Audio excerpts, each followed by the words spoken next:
Hello guys, कैसे हैं आप सभी। तो मेरी मम्मी बना रही है चिकन नॉन एज मुर्गा। अभी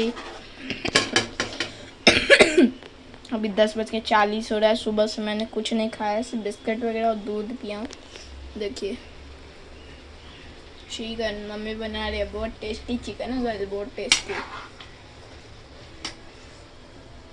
तो गाइस मैं आपको एक चीज़ दिखाना चाहता हूँ। जैसा कि आप लोग जानते हैं मेरा ड्राइंग एकदम कंप्लीट है, तो आप लोग मुझे कोई कॉम्बिनेशन दे सकते हैं। तब तक के लिए बाय बाय गाइस।